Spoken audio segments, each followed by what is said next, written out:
y'all, it's week 4. This week we're going to focus on audiences and stakeholders.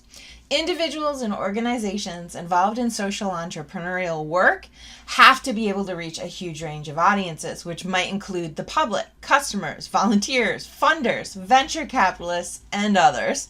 The audiences also include policymakers and government officials, and of course, the audience includes those the entrepreneurial effort is trying to reach and trying to help and trying to support. We'll read more about audiences and stakeholders in our week 4 materials, which I'll introduce in a moment. But first, I want to talk about the how and the where of how stakeholders and audiences work together to engage social entrepreneurial work.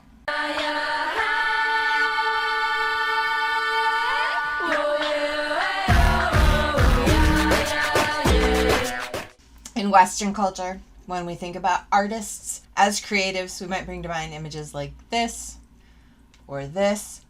When we think about writers as creatives, we might bring to mind images like this or this. Generally, we have a very historic and romantic notion of art, authorship, and creativity. We have a lone man. He's sitting at his desk, maybe a candle burning, perhaps a glass of bourbon at his elbow. He's toiling alone at his craft. He's a creative genius. His creativity is an individual, isolated act. And I think these stereotypes apply to other fields beyond art and writing.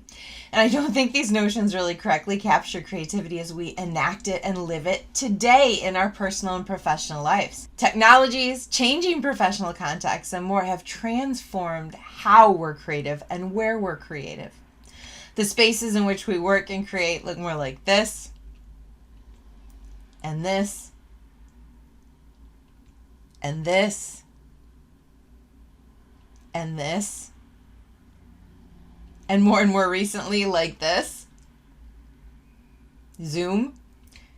Another tool for collaborating is Microsoft Teams, which we all have access to through our MSU Net IDs and our Microsoft software accounts.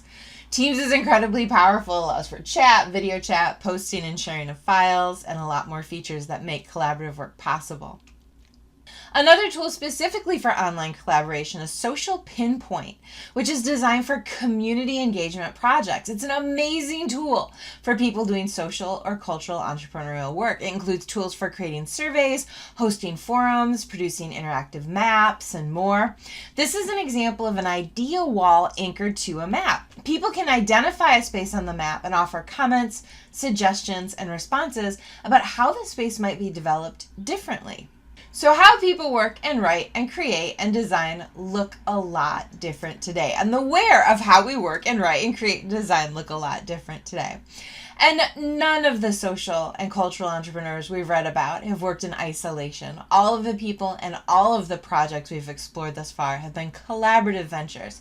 Think about what we've read and learned about Blake Mycoskie, the founder and chief shoe giver of Tom's Shoes. Again, Mycoskie was stunned when he found out that many people, especially in developing countries, lack shoes, protection for their feet. He met a woman who worked with a volunteer group that held shoe drives in the U.S. to collect and send shoes to people in need. He paired with another guy he knew, and together Tom and Alejo started researching sustainable shoe production in Argentina. Mycoskie came back to the U.S. and bounced ideas off of friends and colleagues. On his path to more conscious, attentive capitalism, he worked, collaborated with, and led teams of people. And his company reflects this collaborative spirit. If you look for photos, read articles about, or watch videos by Tom's, you see people working together. And this is Mycoskie's office, and it's designed not with a huge desk for him to sit behind, but rather with a living room feel that invites people to share, to talk, and to collaborate. Collaboration is necessary across all social entrepreneurial projects and work, and collaboration requires space. These spaces might be digital, like Zoom, Teams, or Social Pinpoint, or they might be physical, space to move, space to share, space to see each other, space to brainstorm and create. I want to focus on physical spaces here, given that we'll soon be able to gather in the spaces again.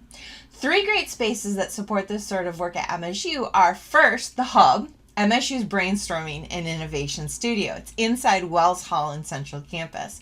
Over the last year, folks at the Hub took over the lead on helping the entire MSU community transition to online teaching. As for their physical space in Wells Hall, the space is great for brainstorming sessions for big groups, and smaller groups and for presentations. And the hub also has some of the Snares to Wears artwork on display that we've read about during week 2 of class. The second space on campus is the main library, which has a new makerspace on the second floor west side. There are tons of tools there, including 3D printers, laser and vinyl cutters, and more. You can check out technology you might need, for instance, a DSLR camera to shoot and edit a video to promote your social entrepreneurial idea or initiative. The main library also hosts a new digital scholarship lab. That's my third example. It's on the same floor as Make Central, the library's makerspace.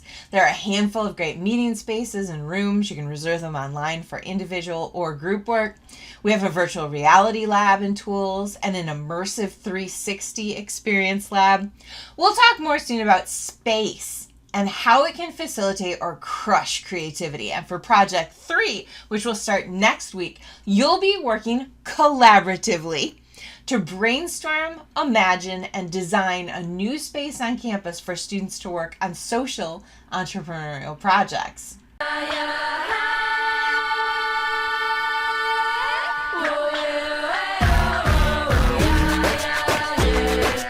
Collaboration is going to be a big part of your working life. And entrepreneurship doesn't just mean launching your own new business. Entrepreneurial thinking can happen inside an existing organization or business. We call that intrapreneurship. So I recently went to the websites of 3 companies that regularly seek out and hire MSU grads, and all 3 emphasize collaboration and creativity as key to their company mission and as desirable among new employees. First, I went to corporate.ford.com into their careers area, and this is separate from the customer-facing Ford.com site. Ford headquarters here in Michigan is an open post for what they describe as a startup business within their large company. And the job post specifically mentions many entrepreneurial characteristics: managing budgets, identifying opportunities, navigating market trends, and more. The position also emphasizes collaboration and cross-functional teamwork. And the post ends with part of Ford's mission: join our team as we create tomorrow. We believe in putting people first, working together, and facing challenges head on because we're built Ford tough. We're one team striving to make people's lives better while creating new value, delivering excellence, and ultimately going for the win. I also looked at Dow, with headquarters here in Midland, Michigan. Again, I went to the corporate.dow.com site, which provides information specifically for investors, employees, and job seekers. Dow has open posts in supply chain, manufacturing, engineering, and marketing here in the US and France, Thailand, Canada, and all over the world. Every job post I looked at asked for candidates with strong specific skills related to the position. For instance, if the position was supply chain, obviously they want people who get logistics and can identify and coordinate resources to complete projects. But every job post also asked for candidates who have strong interpersonal communication and teamwork skills. Finally, I went to Target's corporate site and into their careers area. Target's headquarters are in Minneapolis, Minnesota. They were featuring supply chain jobs when I visited the site. One post was for a lead artificial intelligence supply chain analyst who works with machine learning algorithms and math models to understand supply trends. The job ad called for someone with really specific skills, like being able to produce rock-solid, well-structured, and efficient code. But the job post also lists the partners and collaborators the person would work with, which ranged from engineers, business partners, and other data scientists. Target also has positions available with their corporate responsibility division and with the Target Foundation, which engages in a range of community, civic, and advocacy work, some of which falls under social entrepreneur. So whether you wind up forging your own path in the world as a social or cultural entrepreneur and start your own nonprofit or socially conscious company, or you wind up working for a business or organization and making social change from within, creativity is key, collaboration matters, and an entrepreneurial skill set will serve you well. But collaboration doesn't just happen, as you likely know. Collaboration requires specific approaches and techniques. I would argue that one key approach to collaboration is knowing yourself. Reflect on and be aware of what sorts of roles you're attracted to and where your skills shine. So you might ask yourself questions like, are you best managing a team or being a team member? Are you good at thinking about the big picture, or do you prefer to focus on small details? How do you like to express yourself? In writing, by drawing, by sketching? Are you a good researcher? Do you like digging up information, or do you prefer working with information provided to you?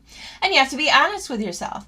Do you tend to not participate and withdraw when a project moves away from your immediate interests? Are you most comfortable not sharing your ideas until they're fully formed and you feel really confident about them? Are you just not a motivated person? Do you typically put in a minimum amount of effort? If you're not that motivated, where, how, when, and why do you find yourself motivated? Are you good at reflecting and evaluating your work and critically asking yourself how good your work was, whether it got the response you desired?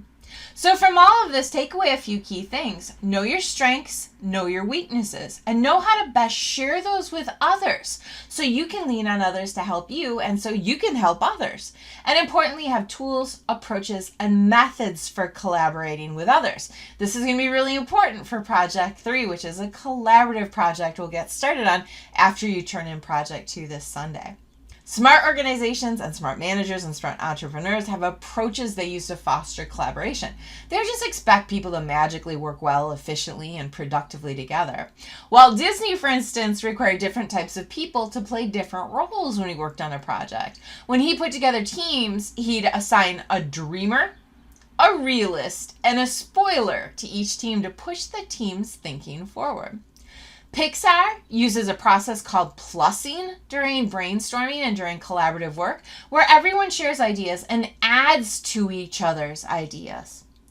IDEO is a design and innovation consulting firm, and their portfolio includes hundreds of innovative, fascinating, fantastic projects with a huge range of partners. And IDEO suggests that when its creative teams start work on a project, they defer judgment, encourage wild ideas, build on each other's ideas, stay focused, and more. You'll be working collaboratively on Project 3, so I hope you'll try out some of these collaborative approaches and techniques and others. Collaboration doesn't just magically happen. It has to be nurtured.